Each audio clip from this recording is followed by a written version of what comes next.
Que te farei, ó Efraim? Oséias 6:4, acharam, né? Que te farei, ó Efraim? Que te farei, ó Judá? Porque o vosso amor é como a nuvem da manhã, e como o orvalho de madrugada que cedo passa. Por isso os abati por meio dos profetas. Pela palavra da minha boca os matei, e os meus juízos sairão como a luz. Pois misericórdia quero, e não sacrifício, e conhecimento de Deus mais do que holocaustos. Mas eles transgrediram a aliança com Adão, e se portaram aleivosamente contra mim. Gileade é a cidade dos que praticam a injustiça, manchada de sangue. Como hordas de salteadores que espreitam alguém, assim é a companhia dos sacerdotes, pois matam no caminho para Siquém, praticam abominações. Até aqui está bom. Bom, eu li apenas esse trecho todo para ficar nessa frase conhecida de todos nós, né? Que diz: misericórdia quero e não holocaustos ou não sacrifícios. Que é um provérbio, né? Misericórdia quero e não sacrifícios, e conhecimento de Deus mais do que holocaustos. E Deus, ironicamente, estava falando com um povo que pensava oferecer misericórdia, porque afinal de contas existiam muitos sacrifícios, né? Até porque a palavra sacrifício acabou sendo confundida com a prática da misericórdia, né? Sacrifício era matar animal, mas para nós hoje que não sentimos cheiro de sangue de boi, que não vemos aquela cena horrorosa de um boi ser levado inocente para o culto e chegar nesse culto, como a gente está reunindo aqui, ver um sacerdote e matar o bichinho. Imagina aquele bichinho que não morre fácil. Então, só daquele ato ser feio, fedido e ser por vezes sujo, daí a palavra sacerdote, aquele que realiza o trabalho sujo, que se sujava mesmo, as pessoas já pensavam então que isso, por ser um sacrifício, isso já era um ato de misericórdia, porque é um sofrimento essa vida, né?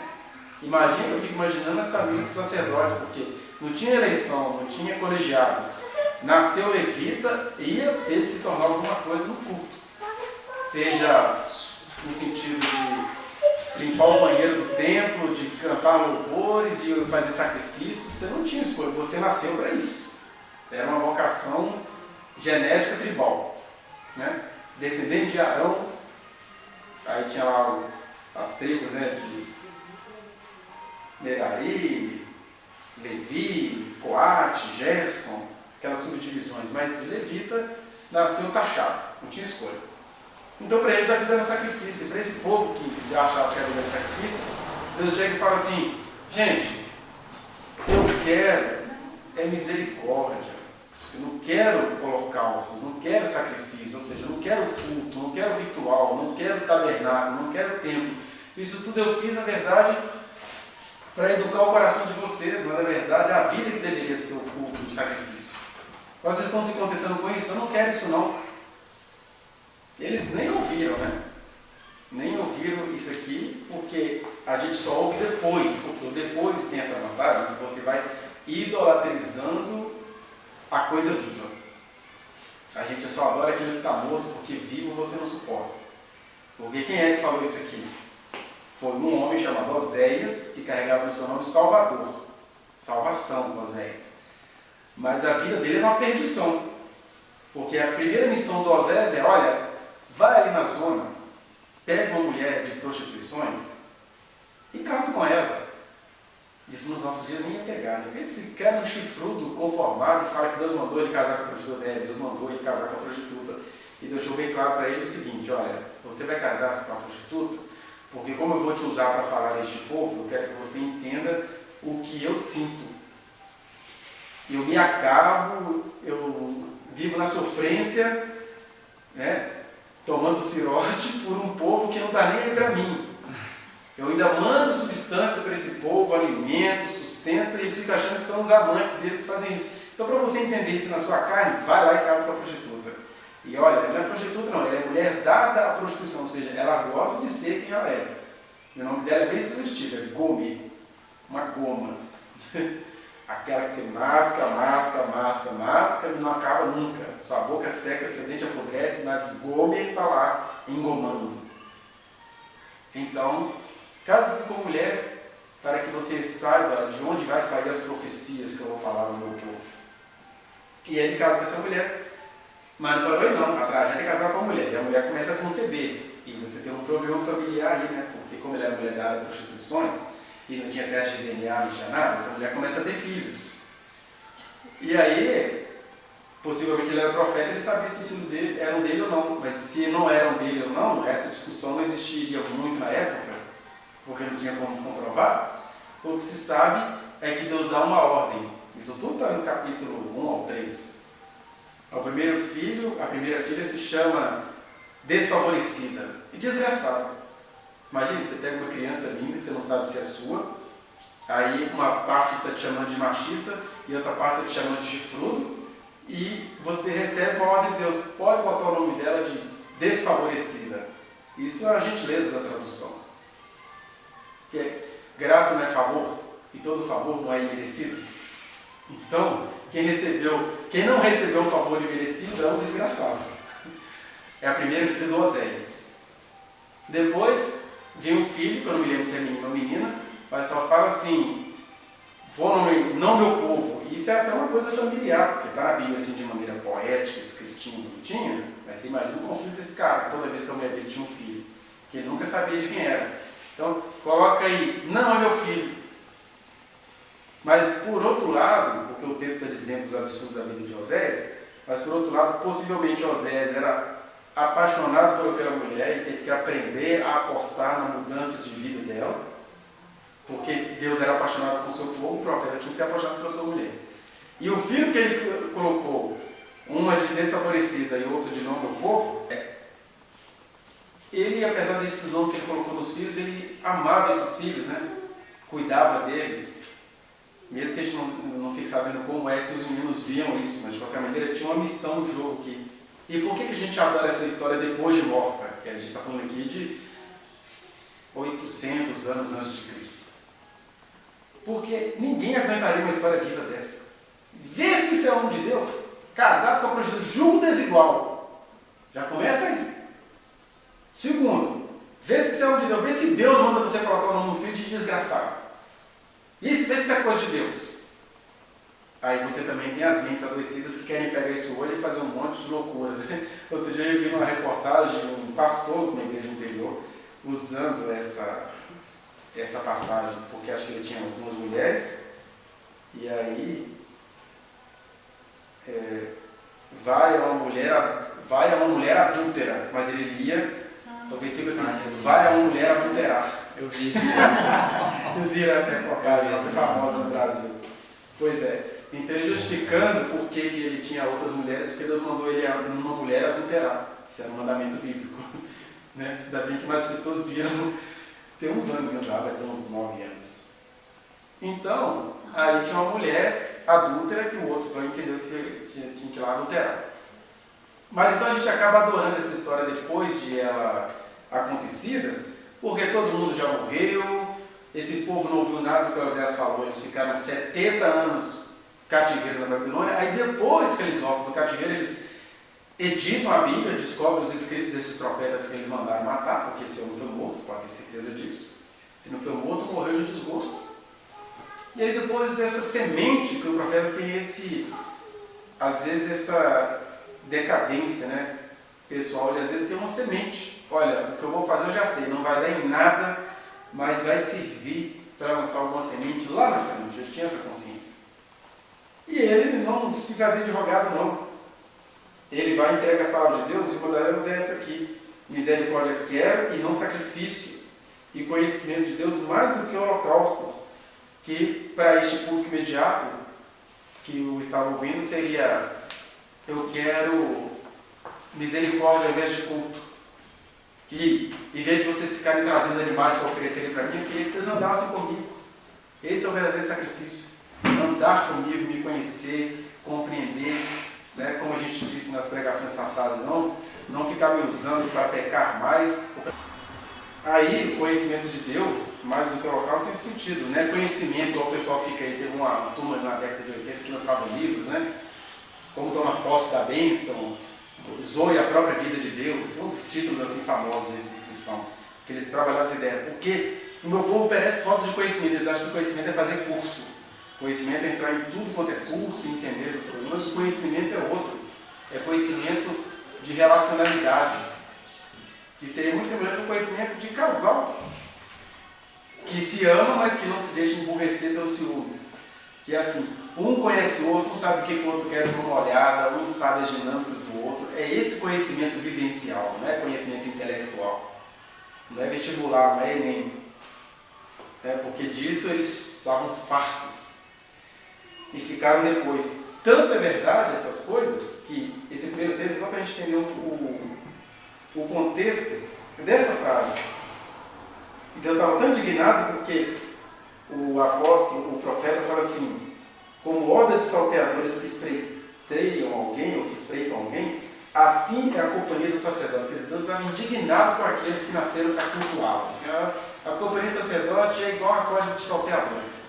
Às vezes elogiar os outros para ter o que punir, a quem punir e como ganhar mais em cima disso. Mas Jesus, que é Deus em pessoa, quando veio aqui à Terra, ele usou muito essa frase do profeta Oséias. Afinal de contas, se Oséias significa Salvador, Oxaia, Yeshua, Josué, Jesus, né? Yeshua, aí Jesus vem trazer a palavra do Oséias com um significado grave para aquele povo, né, que não tinha ouvido Oséias há 800 anos antes. Aí tem uma passagem bonita que está em Mateus capítulo 9. Capítulo 9. A partir do versículo 9. Achamos, né? Mateus 9, 9.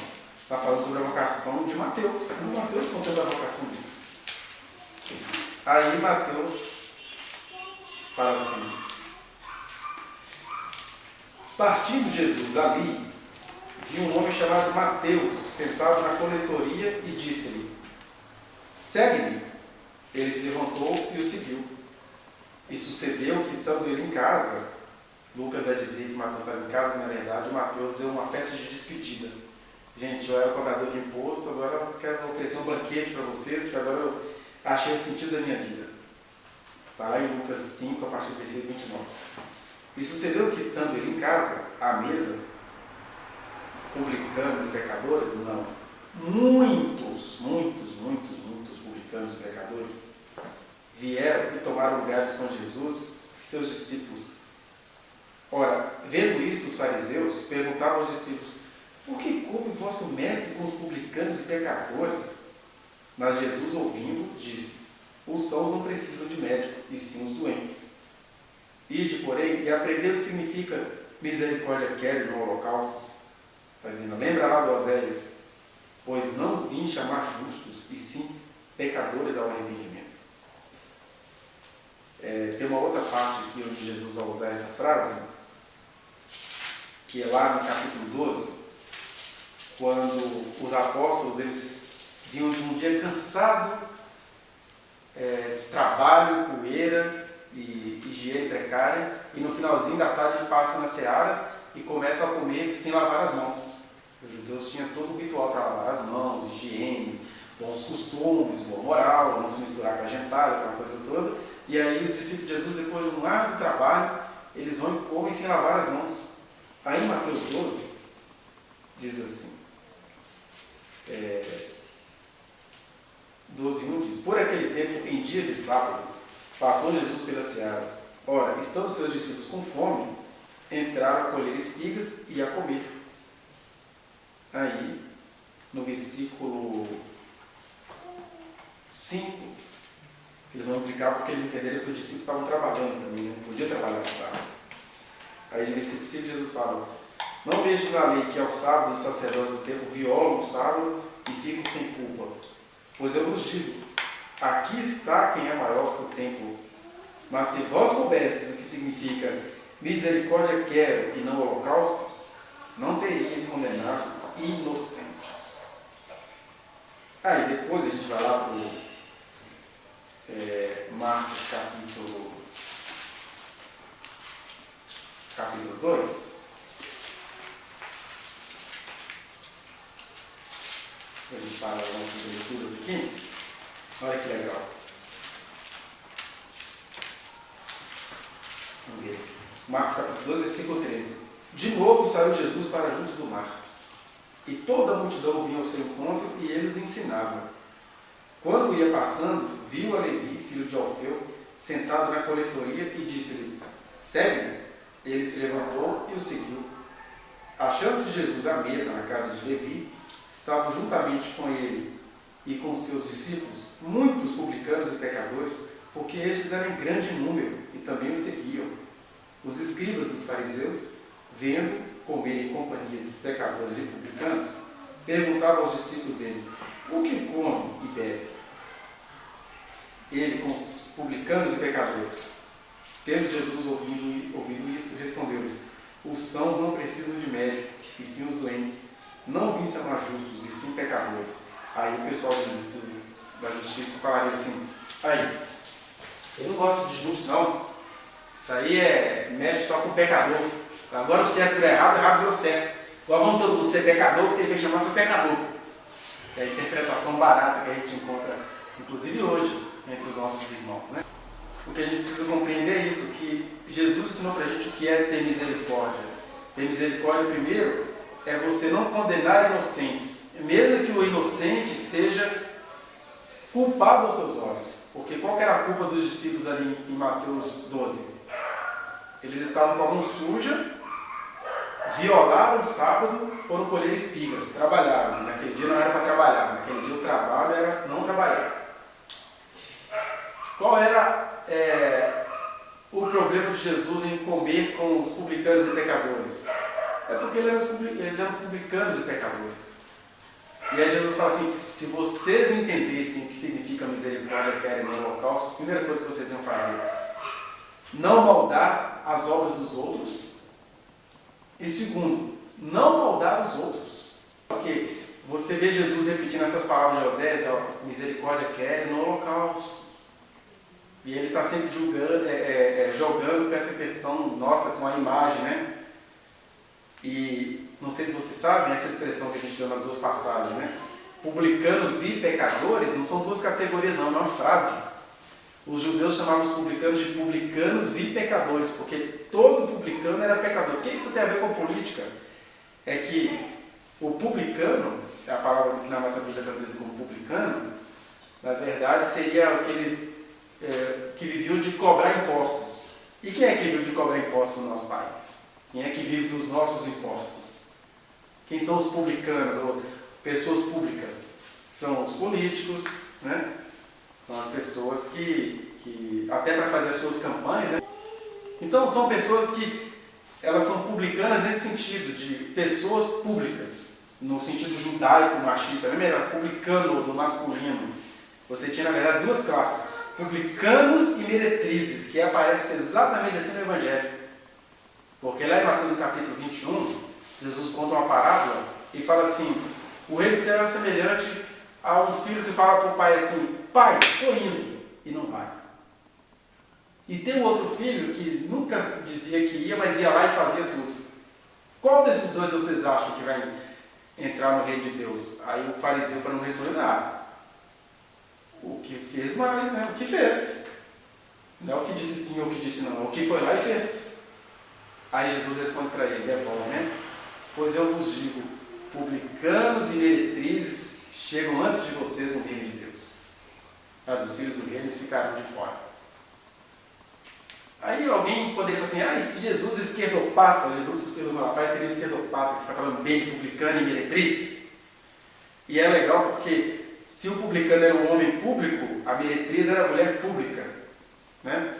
Publicano no sentido de homens que lidam com a coisa pública, de recolher dinheiro do público para viver, e é claro que eles tinham 1001 conchavos para ganhar muito mais dinheiro, que eles tinham que repassar o dinheiro para Roma, mas antes de tudo eles enriqueciam, igual acontece no Brasil. Não tem muita explicação para dar. Não, publicano é isso, são homens públicos. E a meretriz, que é traduzida na Bíblia como meretriz, que vem daquele termo latim meretrix ix, que seria aquela que merece isso, ou que merece, é digna do pagamento pelo que faz. Então a meretriz seria aquela prostituta que se prostitui para ganhar dinheiro. A mulher do Osés era uma prostituta que gostava de se prostituir. A maioria das prostitutas que eu conheço, por exemplo, que eu já tive a chance de conhecer bem de perto, elas detestam sexo, por exemplo. A maioria absoluta das prostitutas não gostam de sexo. Ou se gostam, não gostam naquelas condições de prostituição. Até que, tem até um termo clássico entre elas, né, quando tem um orgasmo, elas chamam isso de acidente de trabalho, porque o jogo para ser prostituta, para ser meretriz, é não ter envolvimento pessoal. Não tem envolvimento pessoal, elas já xingam o trabalho errado. Né? Então elas não gostam. É por isso que aqueles homens que vocês veem de terno e gravata, que você imagina eles não são abomináveis, eles vão nas meretrizes, porque é só pagando para ter alguma coisa. E elas vomitam, já ouvi relatos assim de vomitam, ficam felizes quando aquele homem de respeito que todos nós conhecemos paga ela só para ficar olhando ele ser penetrado por uma travesti. Olha só a loucura. Todos homens maravilhosos no discurso, homens bons, homens maravilhosos, que não são publicanos, eles são homens da justiça. Outro dia eu atendi uma que ela viveu na casa de um comissário, ele é o comissário da infância e da juventude. Aí das histórias que eu já ouvi, né, em estádios, em terapias, de pessoas que foram estupradas terrivelmente por esses comissários, mas que chega aqui na capital, banco um homem justo. Aí teve uma outra que ela foi levada para a casa desse comissário porque a mulher e a família queriam acolhê-la. E ela trabalhava de maneira escravocrata sem ganhar nada. Ela era preta. Né? Então ela trabalhava terrivelmente. Mas são pessoas que fica até difícil você provar e denunciar, porque são pessoas acima de todas as suspeitas. E essas pessoas se levantam para provocar impeachment de um, para falar do político, etc. Porque eles têm autoridade institucional para fazer isso. Eles nem são publicanos. O publicano seria aquela pessoa que tem que dar as caras. Aqui, me dá o dinheiro aí que o Roma está querendo. Né? Vá lá na Assembleia debater comigo. Porque, por exemplo, a gente, apesar de todas as brigas políticas do país, você ainda pode ir numa Câmara Federal, num Senado, numa Câmara Municipal, debater. Agora, você não pode ir num poder judiciário com facilidade para debater, porque se ele considerar que é falta de respeito, você já tem voz de prisão na hora. Né? Então eles não são tão publicanos, eles são na verdade os reis da boa moral, os escribas. Eu acho muito legal, primeiro, Jesus ficar repetindo essa frase: se você soubesse o que significa misericórdia quero e não holocausto. E o que significa misericórdia quero e não holocausto? Essa é a primeira pergunta. Segundo, essa história do Novo Testamento, os evangelhos repetirem sobre publicanos e meretrizes. Ou quando fala publicanos separado de meretrizes, chama de publicanos e pecadores, que significaria o seguinte: político e ladrão. Todo político é ladrão, então você é um político e ladrão. Só que, independentemente desses mecanismos políticos, Jesus sempre fala que a gente precisa prestar atenção aos publicanos e às meretrizes. Porque eles estão sob o nosso julgamento o tempo inteiro, e talvez por isso muitos deles não serão julgados, porque já foram tão massacrados por nós. Né? E a meretriz? Por incrível que pareça, e a gente vive uma sociedade que a gente não tem paciência com o raciocínio, mas se você for fazer um estudo honesto da história, acabou que a prostituição foi o primeiro grande ato feminista, no sentido da mulher sair do jugo histórico e injusto que o homem exerce sobre ela. Porque se você pegar, não vamos viajar muito longe, não, vamos pegar nos dias de Jesus. Quais eram as chances de uma mulher em Israel? Primeira chance era casar. Mas casar é naquele jeito masculino de casar. Porque a própria palavra puta, ela significa nas origens latinas, menininha. Menininha. Então,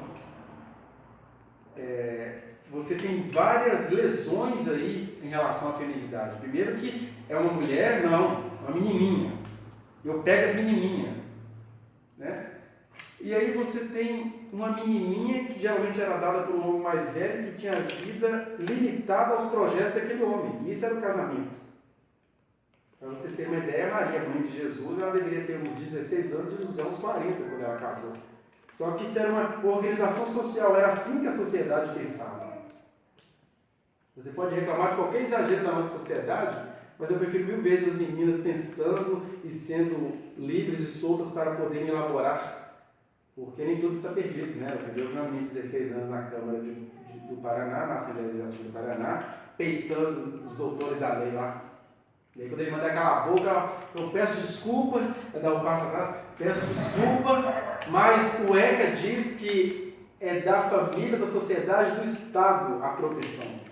Ela estava dizendo que o Estado era culpado pela morte do menino numa das ocupações lá da escola, né? O menino que morreu brigando com o colega.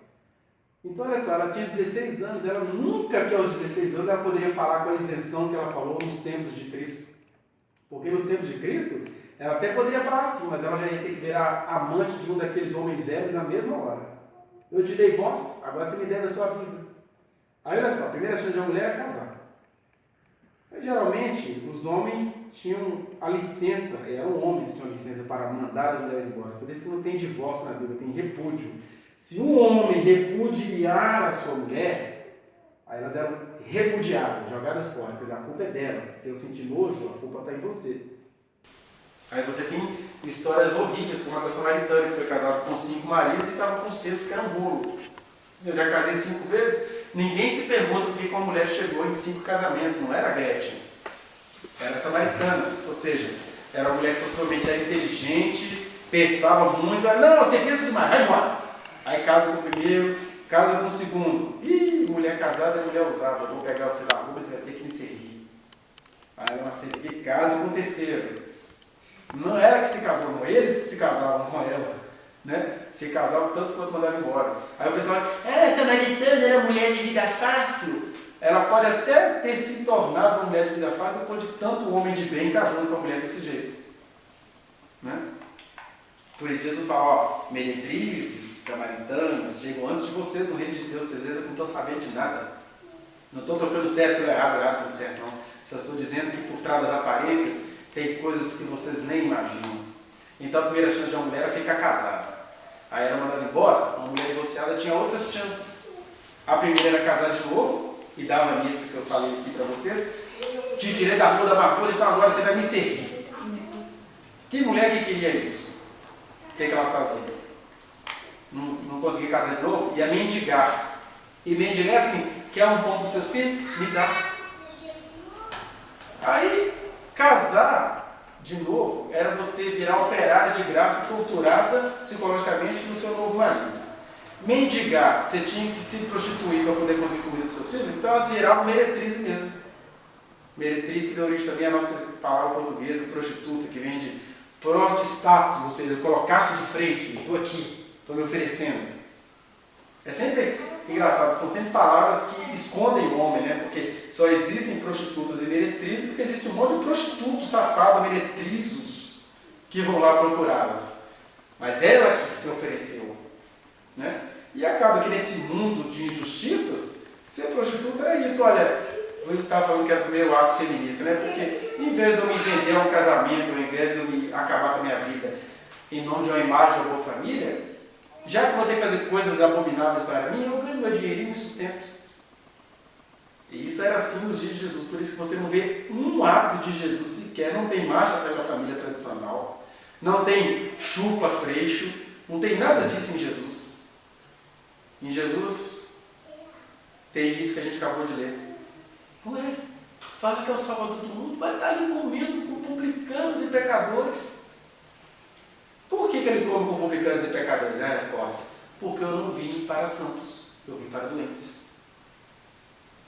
Essa é uma resposta, por sinal, irônica, né? Porque os doentes é quem faz essa pergunta. Que pergunta idiota, né? Eu não vim trazer a comida do rei, não vim anunciar o evangelho. Por que eu vou comer? Eu vou comer e beber com quem já está satisfeito? Vou comer e beber com quem está me procurando. E Marcos diz que muitos publicanos e pecadores iam procurá-lo. Claro que ali tinha também os interesseiros, mas tinha muita gente assim, puxa, acho que esse cara não entendeu a minha. Né? Eu vou me deixar transformar por ele. Vamos no churrasco lá em casa. Você vê que Jesus não tem esses purismos, ele chamou Mateus que era um cobrador de imposto, Mateus oferece um banquete e ele vai. Ele vai ficar agora também com esses purismos, né? Não, como eu luto contra a fome, eu não posso ter um iPhone. Não, gente, a vida é cheia de meandros, de coisas muito particulares que não dá para você ficar julgando. O importante é o reino de Deus alcançar vidas, alcançar corações. Né? A gente está debaixo do sol, né? E o sol que ilumina uns coloca câncer em outros. Então, a vida é essa variação o tempo inteiro, mas isso é um outro assunto para a gente pensar depois. O que eu queria que a gente pensasse nessa noite é que nós estamos sendo convocados por Jesus o tempo inteiro a exercer a misericórdia em lugar do holocausto.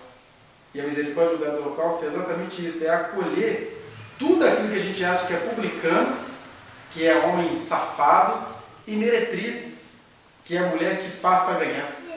Ele está dizendo, esses são os nomes que essas pessoas carregam. Hoje em dia a gente poderia ter muitos outros nomes, né? Você tem pessoas que são estigmatizadas, né? Professor de filosofia é doido, professor de sociologia é ateu, mulher é tudo doida, homem é tudo safado. Tem essas generalizações, essas guerras o tempo inteiro. Porque a gente precisa reconhecer é aquilo que o Mateus fala sempre, Lucas também, que o Evangelho foi pregado aos pobres, e isso também não está reduzido à condição socioeconômica, não. Está reduzido também à reputação, está aplicado à reputação. O Evangelho foi pregado aos pobres porque, por mais que um pobre tenha entendimento, conhecimento, tenha, por exemplo, que essa menina do Paraná teve, ela vai ser massacrada. Tem um monte de gente, poucas pessoas, por sinal, que tem muito dinheiro, muita imagem, muito recurso, que estão na rede social massacrando a menina. Porque eles não suportam ver uma menina de 16 anos encadeada, falando com firmeza de uma injustiça que está sendo praticada no Paraná. Né? Aí tem que taxar. Só podia ser filho de esquerdista. Não é questão de ser filho de esquerdista. Tem um monte de filho de esquerdista aí que não quer saber nada de esquerda. Aí Jesus ensina para a gente ter misericórdia, ou seja, me oferecer o culto verdadeiro, o holocausto verdadeiro, é ter misericórdia. Nenhuma reunião vai ser recebida por mim se ela não for no dia a dia esse exercício dessa misericórdia. Nenhuma reunião vai ser recebida por mim se você ficar alimentando essa divisão que alimenta a injustiça, porque a divisão sempre existirá. Quando Jesus nasceu, ele já estabeleceu a divisão, né? Aqueles que iam crer naquele plebeu ridículo da Galileia, e aqueles que iam se esconder nas religiões, e aqueles que iam se esconder no poderio econômico. Divisões vão existir, elas são inevitáveis. Aliás, uma das obras da carne chama-se divisões, facções. Agora, tem uma outra divisão para a qual a gente precisa atentar. É aquela que separa aqueles que se veem justos e aqueles que se reconhecem pecadores. Você não pode detectar isso pela aparência, mas você vai detectando isso no dia a dia. E o que Jesus nos convida nessa noite é a gente, primeiro, reconhecer a nossa condição de pecador. Porque não são os publicanos que são publicanos e pecadores. Todos pecaram. Então não precisa nem apontar para alguém. Agora, quando você reconhece quem você é, você tem uma liberdade para poder apontar uma situação sem denegrir uma pessoa. A situação a gente é chamado para apontar. Nós acabamos de ler o texto de um profeta. O que é um profeta? Era aquela pessoa que, mesmo sendo tão humana quanto nós, mesmo tendo feito uma escolha que aos nossos olhos pareceria uma escolha de um chifrudo ou de um doente, ele se reconhecia nisso, e aí por isso ele também se sentia livre para dizer: culto é tudo mentira, sacerdote e má companhia é a mesma coisa. Porque o tempo todo ele se enxergava. Porque senão a gente também vai criando a filosofia da omissão, né? Já que todos nós somos pecadores, vamos nos omitir. Não, eu tenho que me omitir, ou melhor, tenho que matar em mim toda a sede de praticar a injustiça, de ficar me escondendo, né? Na palavra de Deus, para ficar zombando do próximo. Agora, quando eu reconheço minha condição todo dia diante de Deus, eu tenho a liberdade para me colocar diante do próximo com todo amor e todo carinho e dizer para ele: olha, É isso que eu estou pensando. E a pessoa sabe discernir quando você está dizendo alguma coisa com todo amor. Porque quem estava ali perto de Oséias, quem estava perto de Jesus, quem estava perto dos apóstolos, eles sabiam, puxa, esse cara falou uma coisa que me constrangeu, mas ele está certo no que ele está falando. Porque quanto mais a gente fica assim, lá vem você defender esse povo. Defender esse povo é defender mulher que quer fazer aborto, defender lésbica, defender os pares da sociedade, os publicanos da nossa época. Lá vem você defender esse povo, por isso eu não tenho que te ouvir. Quando essa coisa fica ideologizada, que você não consegue mais conversar com ninguém, que está tudo encapado, né? Aí o convite de Jesus continua o mesmo. E o convite dele é, gente, pare de ficar se escondendo atrás dos seus discursos, eu quero é misericórdia. Eu quero é misericórdia mais do que ideologia. Eu quero é misericórdia mais do que mais uma proposta religiosa. Aliás, eu não preciso de proposta religiosa, por isso que o movimento de Jesus aqui na Terra foi deixar a religião para lá. Agora, ele se reunia, ele falava o que ele pensava. Quando ele foi de encontro a um publicano chamado Zaqueu, ele falou, desce depressa, Zaqueu, porque hoje me convém pousar na sua casa. E quando Zaqueu confessa que ele é a condição dele, olha, caso eu deva a alguém, eu quero pagar 4 vezes mais. Jesus nem discute essas coisas com eles. Eu falo assim, não, hoje veio salvação nesta casa. Essa objetividade também de quem ama, né? Não vou ficar discutindo muitos detalhes não, meu filho. Você quer saber o seguinte, está arrependido? Vem comigo. Né? Está arrependido? Vinde a mim todo cansado e sobrecarregado. Mesmo que o cansado e sobrecarregado tenha consciência desse cansaço, dessa carga, e ele às vezes nem sabe viver sem essa carga. Porque se tem uma coisa que todos nós temos que reconhecer de Deus, é que ele nos tira a carga e a gente fala assim, ai que saudade daquela carga. E na hora você sente um alívio, depois você sente falta de estar com aquela carga nas costas. Porque são cargas que te davam uma certa moral, né? Você aparecer na televisão por causa da carga, você tinha o amor dos seus pais por causa daquela carga, você ganhou muitas esmolas por causa daquela carga, você escreveu livros por causa daquela carga. Aí Jesus tirou isso e você ficou livre, você não gostou. Mas o importante, mais do que você ter de lidar com essas negociações psicológicas, é você se reconhecer diante de Deus acerca dessas coisas. É você falar assim, olha, eu sou um ser da contradição, por isso que eu também sou publicano e pecador, porque se nós não somos pessoas públicas, como os políticos, os atores, que são os julgados, né? Se nós não somos essas pessoas públicas, nós somos o flagrante diante de Deus. Eles estão em condições melhores do que a gente, porque eles estão sendo reparados pela multidão. Agora nós somos um flagrante diante de Deus. Deus sabe tudo que você esconde de todo mundo. Só que Ele não sabe daquele jeito que a sua avó te conta. Ah, meu filho, os olhos do Senhor estão em todo lugar. Aquele Deus voyeur, né? Vou dar uma mão no previozinho, hein? Tô te vendo. Não é isso, não. Ele está em todo lugar, mas até quando ele olha, aquele olhar cheio de amor, te falando assim, puxa, a hora que ela quiser, eu estou aqui. Aí a gente se sente observado, né? Quando você se sente flagrado por alguma coisa secreta sua, a gente sente isso quando você está assistindo uma novela, quando você está lendo um livro de literatura, quando você está num joguinho de computador, quando você está lendo alguma coisa que você sabe que você vai ser zombado por aquilo, aí você já devolve assim, chato, feio, intrometido, sai daqui, só! A gente faz assim com Deus, né? Ele está ali, cheio de amor para dar, Deus não quer nada comigo? Deus tem raiva de Deus, ele apareceu para avacalhar meu esquema? Você sabe que não é isso, mas você fala isso porque, por um lado, você sabe que Deus te ama, você aprendeu, ou você prefere acreditar que seja assim.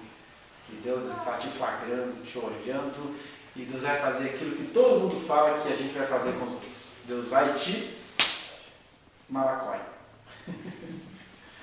Deus vai te pegar de jeito. Aquele Deus malafaia, ou malacói, ou mala. Um Deus mala. Aquele Deus que está te vigiando, porque toda hora que precisar, Ele vai zombar de você. Ele não é assim, mas você aprendeu que Ele é assim, e tem hora que você até prefere que Ele seja assim. Porque aí eu vou ter quem acusar, né? É legal que quando Deus fala disso com Israel, no texto que a gente leu agora, ele fala assim, vocês romperam a aliança comigo como Adão. Porque qual que é a hora que Adão rompe a aliança com Deus? Quando Deus chega toda noite e fala assim, Deus não está fazendo de bobo, não. Deus estava com amor. Adão, por que você se escondeu? Porque eu descobri que eu estava nu e me escondi. Mas por que você se escondeu? A mulher que tu me deste, a mulher que você me deu. Né? Típico de homem. A mulher que tu me deste. Ele não estava nem botando a culpa na mulher, estava botando a culpa em Deus. A gente faz assim com Deus. Olha a família que você me deu. Olha o dom que você me deu. Olha o marido que você me deu. Olha o emprego que você me deu. Deus não deu nada. A única coisa que ele te deu foi muita vida. E você está usando isso tudo para botar a culpa nele. Então, melhor do que a gente ficar pensando quem pode ou não pode ser publicano, é você entender que você é um flagrante diante de Deus. O mais legal é que, graças a Deus, é que Ele nos flagrou, né? Porque não tem função nenhuma para nos delatar. Ele só nos flagra para que a gente tenha a chance de olhar para Ele e falar, espelho, espelho meu. Tem alguém que tem a chance de ser mais transformado do que eu? Porque se Ele é o nosso espelho, né? Aí quando a gente entende isso, você vai continuar tendo suas posições na vida, vai continuar tendo seu posicionamento, vai continuar sendo contra toda forma de injustiça, mas sobretudo, você vai olhar todas essas coisas que você malda na vida da sociedade com outros olhos. Quando você vê que historicamente, politicamente e até socialmente Jesus se levantou contra um determinado grupo, qual grupo? O grupo dos que defendem a ordem e a boa moral, né? O grupo dos que sabem apontar, defende isso. Nós temos que ir atrás daqueles que defendem as obras do mal. E aí você vai perguntar, mas o que você chama de as obras do mal? As obras do mal, cara, quer legalizar a maconha. Essas que são as obras do mal? Por que você é a favor que legaliza? Não estou dizendo que eu sou a favor de que legaliza. Estou querendo entender o seguinte, por que você acha que isso é obra do mal? Né? Num mundo tão cheio de contradições, onde Jesus não veio para legalizar nem para proibir a maconha. Ele falou assim, isso aí você deixa para os poderosos, para as pessoas que vocês elegerem fazer, sem maldar quem é contra e sem achar que quem é a favor é um santinho. O importante é o que significa naquele momento histórico, naquelas circunstâncias. Agora, o que a gente precisa ter em todo o tempo é misericórdia e não holocaustos. E a gente vive fazendo holocaustos, né? Porque a gente vive queimando. E não é como no tempo dos animais do Antigo Testamento. Você queimava o animal. É que você fica queimando pessoas, em nome disso não é holocausto no sentido de culto. Isso é holocausto no sentido de assassinato. Porque algumas figuras que eu estou citando aqui, eu estou reagindo ao poderio dela, né? Eu me lembro de uma imagem que aconteceu na época do impeachment, quando eles mostraram o Bolsonaro, aquele homem verdão imenso assim, falando um monte de besteira, viado, vou te dar um beijinho, não sei o quê. E aí um deputado pequenininho, cuspindo. Aí o deputado estava perdendo o mandato agora. Mas o homem poderoso, verde, que representa a força do exército brasileiro, as forças armadas, ele está lá protegido, ele parece que foi inocentado, não sei os detalhes disso. Quando falando dessas contradições, que quando João Batista, por exemplo, falava com Herodes assim, larga a mulher do teu irmão, ele nem estava falando de todos os casos de incesto, de pedofilia, de interações sexuais entre família. Ele estava falando do Herodes, que era um rei. Herodes no hebraico significa heróis, né?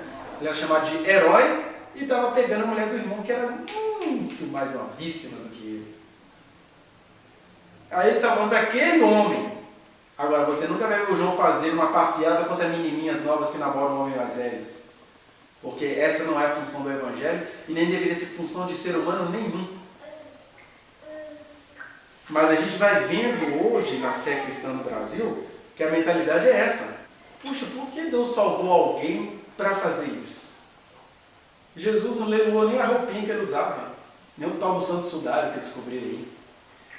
Se é que ele existe ou não, Jesus deixou rastro de nada. Aí você vê os seus representantes preocupados em fazer algumas coisas do patrimônio histórico. O único patrimônio histórico que a gente tem que ser no reino de Deus é semente. Né? Você semente não. Essa é aquela coisa que para frutificar tem que morrer. Isso parece, do ponto de vista da imagem, parece tão triste. Nossa, que vida sem graça. Quer dizer que eu vou ser semente? Vou morrer? Mas isso é do ponto de vista da imagem. O Evangelho é o tempo todo a anti-imagem. Porque do ponto de vista da verdade, é o que Deus falou através de Oséias. Eu não quero saber de culto. Eu quero que vocês me conheçam. Andem comigo. Relacionem-se comigo. Porque você vai descobrir que nem mais importa a reputação que você vai ter de ser semente ou de ser o motorista do trem, o maquinista do trem. O que você vai ser é apenas uma verdade ambulante. É isso, é tudo. Ter vida eterna é você entender isso. Cara, eu sei o que é que eu estou fazendo aqui. Não estou preocupado mais em ser nada, porque eu já sou. Porque eu já coloquei sobre ele o meu jugo, aprendi dele a ser manso e humilde de coração e encontrei descanso para a minha alma. E é verdade. O jugo dele é suave, o fardo dele é leve. E quanto mais eu respiro, mais sabedoria sai. E quanto mais eu falo, o que tem de ser é. E quanto mais eu escrevo, a produção acontece. E aí, o que as circunstâncias pedem, eu o consulto. Se é para fazer, eu faço. Se não é, eu não preciso fazer, porque o reino dele não é deste mundo. Isso não é um chamado à alienação. Não façam nada por este mundo. É só pensar assim, ainda que você esteja ali lutando, a única função minha no reino de Deus, que não é deste mundo, nessas histórias todas, é promover a justiça. Não é promover a guerra ideológica. Eu não tenho que mudar a sexualidade de ninguém.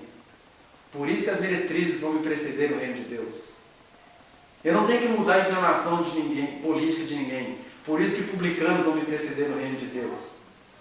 Eu não tenho que condenar os costumes que não seguem os meus gostos em ninguém. Por isso que Jesus falou, olha, eles comeram de mão suja. Mas, se você soubesse que é misericórdia, você não tinha condenado inocente, porque é isso que eles são, inocente. Inocente? Que as duas pouca vergonha lá se beijando no culto do pastor Feliciano, inocente. Por quê? Porque no culto público só tinha um ali que não era inocente. Quem? Feliciano. Por quê? Porque era só ele continuar pregando que aquelas duas que estavam se beijando iriam se beijar até se converter. Para vocês não acharem que isso é uma mensagem minha contra a boa moral, um dia eu estava dizendo isso numa sala de aula, no EJA, e uma aluna, senhora, se manifestou. Estava tendo uma série de discussões do que eu estava falando, aí ela parou, pediu a turma parar. Gente, eu quero dar um depoimento aqui a favor do professor. Isso que ele está falando nem faz sentido. Vou contar uma coisa para você, professor. Eu, quando era jovem, tinha um pastor na igreja do meu bairro que ele era muito gato. Eu falei, eu vou comer esse homem. E eu ia no culto, professor, sem sutiã, eu ia para seduzir aquele pastor. E aquele pastor, eu nem existia para ele. Eu sabia que ele estava me olhando, mas ele nunca mandou ninguém da igreja me tirar do tempo. Eu cantava, eu pegava coisa no chão, eu deixava meu peito pular, ela foi contando. E isso foi durante uns 3 meses, até que mais ou menos no 4º mês, pessoal, eu comecei a ficar constrangida, e não era por causa de igreja, não. É porque eu via tanto amor naquele pastor, e não era amor de pastor que estava me desejando e despistando, não. É que ele olhava para mim e ele não estava interessado em debater os meus peitos para fora, não estava interessado em nada. Eu comecei a ver, e eu comecei a falar, engraçado, eu estou aqui para pegar esse homem, mas Deus existe, né? Eu fui ficando sem graça, fui ficando sem graça, fui ficando sem graça. E hoje, professor, eu sou uma serva do Senhor, convertida de verdade. Agora, o que você me falou me ajudou numa coisa, eu me converti, mas eu estou maldando as outras pessoas, sabe? É realmente, eu não estou maldando ninguém, não. É verdade. O Feliciano é culpado. Isso foi em 2013, que foi no ano que ele fez isso. Mano. O que ele fez? Ele chamou a polícia para as... que nem eram lésbicas, eram manifestantes. Que era um culto na rua, e a ideia dos manifestantes era, se a rua é pública, esse pessoal vem fazer culto aqui e falar de política contra a gente, vamos nos beijar na rua. Não tem problema. Quem tem autoridade, mas o reino não é deste mundo, não é chamando a polícia que você vai exercer a autoridade, não. Quem tem autoridade é assim, ou Deus me acorde aqui ou a polícia me engole. A gente pode até tentar fazer alguma coisa, mas se ele não tivesse chamado a polícia ali, ele teria ganhado 2 almas. Né? Mas aí mandou chamar a polícia, tudo ficou bem e o culto prosseguiu. Não tem problema, mataram Jesus na sexta e foram adorar a Deus no sábado. Esse é o tipo da religião. Mas aí você sonha demais. Claro. O homem de quem eu sou servo e que nos alcançou, disse isso pra gente. Gente, é esse tipo de sonho que você tem que ter. O meu reino não é deste mundo. Polícia não precisa caber em culto. Vocês não estão sendo perseguidos pelo Brasil. Então, não é porque 2 pessoas inconvenientes entraram no culto que eu vou chamar a polícia. Eu posso até chamar, antes disso eu vou lá dentro, meu Deus, o que está acontecendo aqui? Me dá uma direção. Mas não, eu sou um homem de Deus, eu preciso fazer valer a minha vontade. Então, a gente está vivendo nesse momento onde os publicanos, essa gente de pouca vergonha na cara, vai sendo julgada pelas pessoas que se sentem salvas e com a moral perfeita. Mas se essas pessoas falassem, oh meu Deus, eu também já estive ali. Eu também não sou resolvido nisso aí. Elas estão se manifestando em público, mas eu também não sou resolvido nisso não. Então, eu não sou juiz de ninguém aqui não. Mas a gente não confia em Deus, não. E como a gente não confia em Deus, o que a gente faz? A gente confia no nosso taco. Aí você tem que postar lá na internet acerca das eleições. Chora fulano, chora cicrano, chora beltrano. Porque toda autoridade foi me dada, mas não veio do céu não. Para fazer essas coisas não. Foi isso que Jesus perdia a paciência com os discípulos, né? Assim, mas gente, até quando que eu vou poder suportar vocês, geração perversa? Porque os discípulos queriam, Senhor, eu vi um homem expulsando um demônio em teu nome, mas como ele era do terreiro da mãe menininha do Gantuá, eu mandei ele calar a boca. Jesus, gente, quem não é contra mim, é por mim. Na verdade, ele falou outra coisa, assim, quem não é contra vós, é por vós. Em outra frase ele fala, quem comigo não ajunta, é que espalha. Agora, ninguém precisa ser a favor de vocês ou contra vocês. Se eles estão sendo por mim, se a mulher está expulsando demônio no meu nome, eu te dei algum outro coração para você dizer se ela está fazendo certo ou errado? Até quando que eu vou suportar vocês? Mas como a gente não lê o Evangelho, a gente não conhece essas nuances de Jesus, né? Jesus era assim, na lata. Desafiando mesmo. Porque se tem alguém aí expulsando demônio em meu nome, e está num lugar que eu não concordo, eu tenho o direito de não concordar, por outro lado, eu tenho a obrigação de não intervir. E aí, quando eu intervenho, eu estou condenando o inocente. Ah, mas eu tenho que pregar o Evangelho. Como é que você vai pregar o Evangelho? Como é que Jesus pregou o Evangelho? Jesus marcou uma reunião e falou assim, vamos lá na minha casa à tarde que eu vou pregar para vocês. Jesus fez marcha para Jesus? Graças a Deus, não. Já começa por aí. Se nem Jesus fez marcha para Jesus, que é tipo uma campanha política, por que eu vou fazer? Porque nós temos que mostrar as nossas cores. Mentira, Jesus falou que a gente tinha que ser sal da terra. O que é ser sal da terra? É não mostrar as cores. É sumir na terra. Mas Jesus falou que eu sou luz do mundo. A luz do mundo só brilha. Ela não organiza passeata. Luz brilha. O bicho que tiver de chegar, chega. Né? Estrelas brilham. Estrelas não fazem movimento. Estrelas não se organizam. Olha, as Três Marias precisa negociar com a Cruzeiro do Sul, porque, né, é muito difícil ser visto. E nós temos que brilhar, né? É assim a constelação dos santos que não entenderam ainda que o reino de Deus não é deste mundo.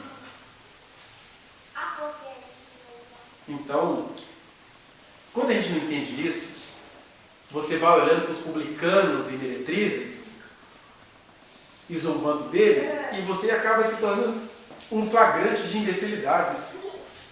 Usando assim, Senhor, faz alguma coisa, por favor. Tudo bem com o Senhor, mas olha lá que toqueira, meu Deus. Estou dizendo isso porque é na carta de Pedro que fala que os anjos anelam por pregar o evangelho, que deve perder a paciência. Olha lá o que eles estão fazendo! O cara chamou a polícia! Oh, meu Deus! Deixa.